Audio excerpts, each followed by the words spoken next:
ଯୀଶୁ କହିଲେ, ଇସ୍ରାଏଲ ବଂଶର ହଜିଯାଇଥିବା ମେଷମାନଙ୍କ ପାଖକୁ ଯାଅ ଏବଂ ସ୍ୱର୍ଗ ରାଜ୍ୟ ସନ୍ନିକଟ ବୋଲି ପ୍ରଚାର କର।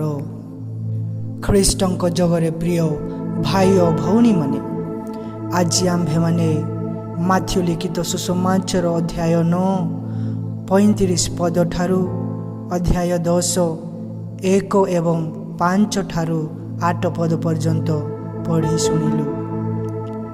ଆଜିର ସୁସମାଚାରରେ ଆମ୍ଭେମାନେ ଦୁଇଟି ସାରାଂଶ ବିଷୟରେ ଶୁଣିବାକୁ ପାଇବା। ପ୍ରଥମ, ଶସ୍ୟ କଟାଳି ଏବଂ ଦ୍ୱିତୀୟ, 12 ପ୍ରେରିତଙ୍କ ପ୍ରେରଣା ଉପରେ। ଏହି ଦୁଇଟି ସାରାଂଶ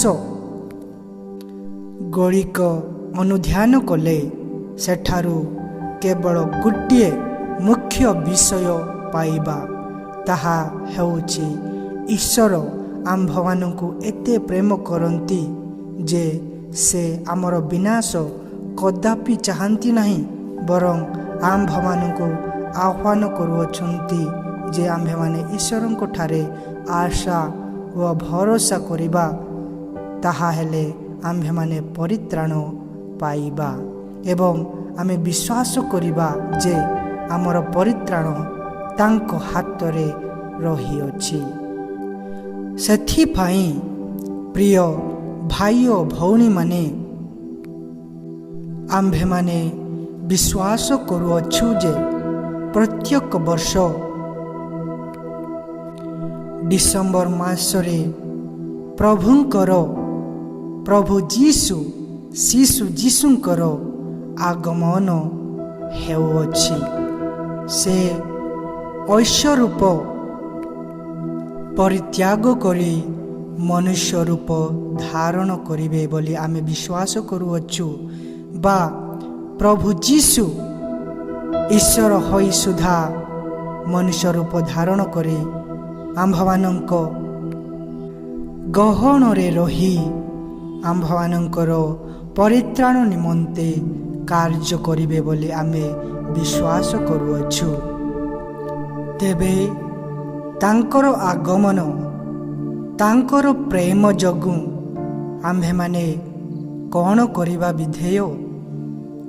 ପ୍ରିୟ ଭାଇ ଓ ଭଉଣୀମାନେ, ନିଜ ନିଜକୁ ସଠିକ୍ ଭାବରେ ପ୍ରସ୍ତୁତ କରିବା ଆମ୍ଭମାନଙ୍କର କର୍ତ୍ତବ୍ୟ, ଯାହା ଫଳରେ ପ୍ରଭୁ ଯୀଶୁଙ୍କ ଆଗମନ ଆମ୍ଭମାନଙ୍କର ହୃଦୟରେ ଘଟିପାରିବ। ପ୍ରଭୁ ଯୀଶୁଙ୍କର, ଶିଶୁ ଯୀଶୁଙ୍କର ଜନ୍ମ ଆମ୍ଭମାନଙ୍କର ହୃଦୟରେ ହୋଇପାରିବ ଏବଂ ପ୍ରଭୁ ଯୀଶୁଙ୍କ ଆଗମନ ନିମନ୍ତେ ପ୍ରାର୍ଥନାମୟ ଜୀବନଯାପନ ଏବଂ ମଣ୍ଡଳୀ ଯାହା ସବୁ ଶିକ୍ଷା ଦେଇଥାଏ, ତାହା ଉତ୍ତମ ଭାବେ ପାଳନ କରିବା ଆମ୍ଭମାନଙ୍କର ଆବଶ୍ୟକତା ରହିଅଛି।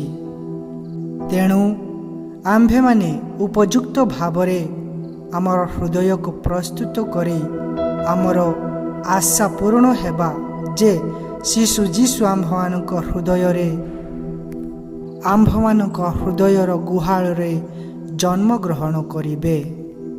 ତେଣୁ ଆସନ୍ତୁ ଆମ୍ଭେମାନେ ତ୍ରୈକ୍ୟ ଈଶ୍ୱରଙ୍କ ଠାରେ ପ୍ରାର୍ଥନା କରିବା, ଯାହାଫଳରେ ଈଶ୍ୱର ଆମ୍ଭମାନଙ୍କୁ ତାଙ୍କର ଉପଯୁକ୍ତ ଗୁହାଳଘର ହେବା ପାଇଁ ପ୍ରସ୍ତୁତ କରିବେ ଏବଂ ଆଶୀର୍ବାଦ ଓ ଅନୁଗ୍ରହ ଆମ ଉପରେ ବର୍ଷଣ କରିବେ। ଈଶ୍ୱର ଆମ୍ଭମାନଙ୍କୁ ଆଶୀର୍ବାଦ କରନ୍ତୁ। ଆମେନ୍।